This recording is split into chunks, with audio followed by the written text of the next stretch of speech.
Hello guys, good morning. Pagigising ko lang guys. Natagalan ako pagising kasi anong oras na kami nakauwi kagabi din. Kumakain ako ng dragon fruit. Ito, muntik ko nang naubos oh. Yan. Dala ko ito galing Claveria guys, itong dragon fruit. Ito muna ang breakfast ko ngayon. Natitirno pa naman sa ano ko. First time nakaano ako ng pink. Wala kasi ibang kulay kahapon, pink lang. Okay.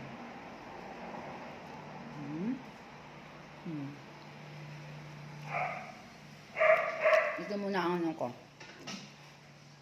Breakfast ko.